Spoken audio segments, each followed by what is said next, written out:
이 레위기에서는 하나님의 백성들이 이 성막을 통하여, 즉 교회를 통하여 오늘날에 제물들을 가지고, 오늘날 그리스도를 가지고 제사장들을 통하여, 우리 믿는 그리스도인들을 통하여 하나님과 교통할 수 있고 하나님을 섬길 수 있고, 또 이러한 구약에서 제물이신 이 그리스도를, 오늘날 제물이신 그리스도를 누린 결과 우리는 하나님을 표현해내고 하나님에 따른 거룩한 생활을 할 수 있다는 것을 레위기에서 볼 수 있습니다. 번제물에 이어서 우리는 소제물을 보아야 합니다. 소제물이신 그리스도, 이 그리스도는 어떠한 분이시냐면 하나님과 우리의 음식이 되시고 신성과 인성이 연합되신 그리스도입니다. 이 소제물에는 이 세 가지의 표가 있는데, 첫 번째로는 그리스도입니다. 하나님 사람 생활을 사신 그리스도입니다. 두 번째로는 이런 하나님 사람 생활을 사신 그리스도의 복사판인 우리 그리스도인의 생활입니다. 우리의 생활은 그리스도의 복사판이어야 합니다. 세 번째로는 교회 생활입니다. 온전하게 된 이런 하나님 사람의 단체적인 생활인 교회 생활입니다. 이 소제물에 대해서 또한 이런 재료에 대해서 보아야 하는데요. 네 가지가 있습니다.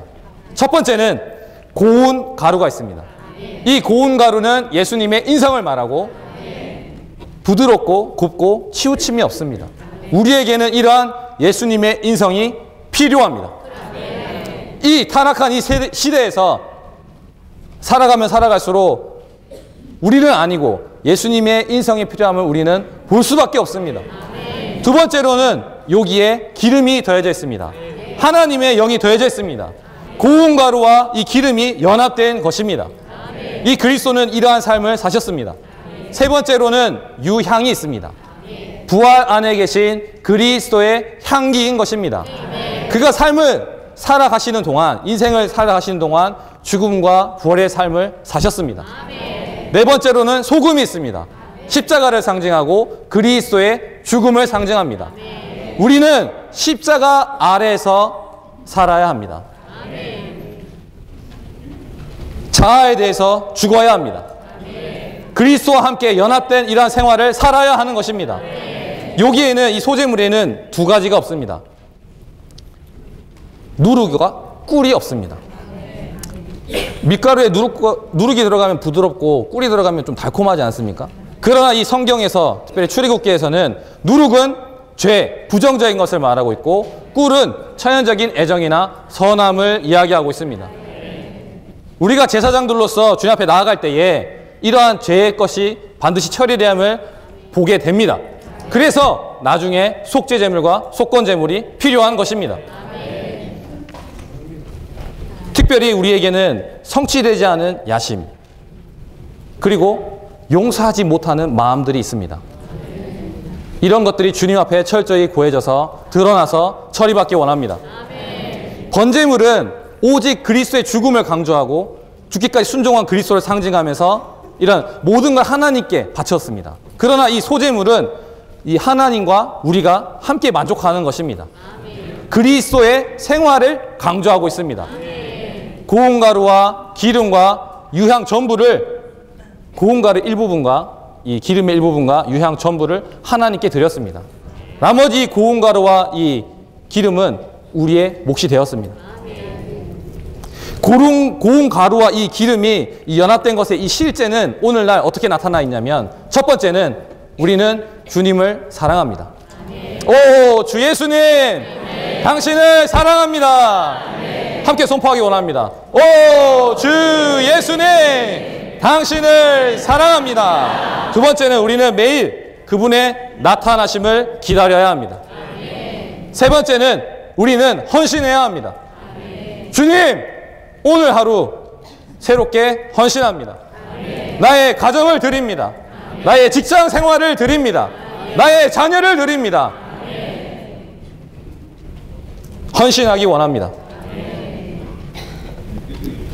우리가 이러한 음식이 되신 그리스도를 먹을 때에 우리는 그분이 되는 것입니다. 먹기 좋은 작은 주님이십니다. 근데 이 먹을 때에 한 가지 소재물에는 법이 있는데 어디에서 먹냐면 구약에서 볼 때 회막들 안에서 먹었습니다. 이것은 전적으로 우리의 먹는 것이 교회 생활 안에 있어야 된다는 것을 볼 수 있습니다. 우리는 교회 생활 안에서 생명 공급이신 그리스도를 먹을 뿐만 아니라 교회 생활을 먹을 뿐만 아니라 그분의 생활 또한 먹어야 하는 것입니다. 우리는 소재물이신 그리스도를 먹음으로 먹은 그것이 될 것입니다. 우리가 그리스도를 먹음으로 그리스도의 재생산이 되어 하나님의 목적을 성취하는 것입니다. 그렇다면 하나님의 목적은 무엇입니까? 하나님을 대표하고 표현하는 단체적인 한 하나님 사람을 얻는 것입니다. 이들은 거룩한 생활을 하는 이들인 것입니다. 어떻게 이 목적을 성취합니까? 그리스도를 먹음으로 그분의 재생산이 되는 것입니다. 그러므로 우리는 하나님의 목적을 성취하는 것입니다. 우리가 그리스도의 복사판과 재생산이 될 때에 요한복음 12장 24절에서는 한 알의 밀이 땅에 떨어져 죽으면 많은 열매를 맺는다고 말하고 있습니다.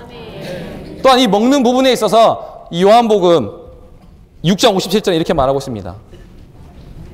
살아계신 아버지께서 나를 보내셔서 내가 아버지로 말미암아 사는 것 같이 나를 먹는 그 사람도 나로 말미암아 살 것입니다. 그리스도를 먹기 원합니다.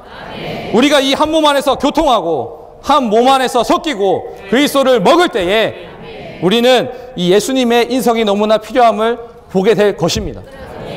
주님의 회복을 위하고 하나님의 목적의 성취를 위하여 예수님의 인성, 이 고운 가루, 이 인성을 취해서 이 주의 회복 안에서 영적 전쟁을 하고 하나님의 왕국 안에서 이기는 이로 발견되어야 합니다.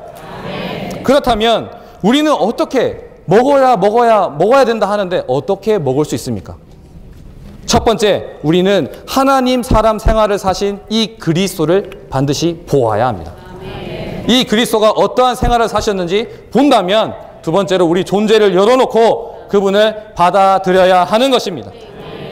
기도로 말씀을 먹을 뿐만 아니라 우리의 생활 가운데에 그리스도가 표현되는 것입니다. 이후에 우리는 이 먹은 것을 소화시키지 않습니까? 우리는 아멘 해야 하는 것입니다. 우리의 처한 환경 가운데 우리가 억울한 일을 당했을 때 바로 변명이 나오지 않습니까? 주님은 우리를 거룩하게 만들어가고 계십니다. 우리를 훈련시키고 계십니다. 그렇게 될 것입니다. 주님의 주권적인 안배에 아멘 해야 하는 것입니다. 어떻게 먹습니까? 첫 번째, 우리는 보아야 합니다. 두 번째, 받아들여야 합니다. 세 번째, 우리는 아멘 해야 합니다. 우리가 몸의 생활 안에서 십자가를 통과하고 몸 안에서 섞일 때에 우리는 조절되고 조정되고 조화롭게 되는 것입니다. 그 영에 의해 그리스도를 분배함으로 그리스도의 몸 안에서 하나님의 목적을 성취하는 재생산이 되는 것입니다. 이러한 소재물을 먹을 때에 이 소재물 안에는 아까 언급했듯이 이 누룩과 꿀이 없다고 했습니다. 우리의 죄의 어떠함을 우리는 반드시 보아야 하는 것입니다. 메시지 6번에서는 속죄 제물이신 그리스도에 대한 계시와 감상과 적용이 있습니다. 특별히 이 죄는 우리 본성 안에 내주하는 죄입니다. 죄들은 이 죄의 열매인 죄악이 가득한 행위입니다. 이 죄는 속죄 제물이신 그리스도가 필요하고요. 이 죄들은 속건 제물이신 그리스도가 필요한 것입니다. 이 죄의 이 헬라어는 하마르티아입니다. 목적에서, 표적에서 벗어났다는 것을 말하고 있습니다. 우리는 하나님의 대표하고 하나님을 표현하기 위해 우리는 이렇게 지어졌습니다. 그러나 사탄의 어떤 개입으로 인하여 우리는 타락하게 되었고 하나님의 영광을 표현하는 데서 벗어나게 되었습니다. 사람을 창조하신 하나님의 목적은 사람이 하나님의 영광을 가지고 하나님을 대표하고 표현함으로 거룩한 생활을 하는 것입니다. 우리가 하나님을 사랑하면 사랑할수록 이런 교회 생활을 하면 할수록 우리가 얼마나 자애가 가득한지 너무나 죄악이 가득한지를 보게 될 것입니다. 반대로 주님을 사랑하지 않는다면 우리가 어떠한 상태에 처해 있는지 보지 못할 것입니다. 우리의 처한 상황을 알고 참된 소재물이신 그리스도를 먹음으로 재생산이 되어 복사판이 되어 하나님의 목적을 성취하는 이들로 발견되기 원합니다. 네.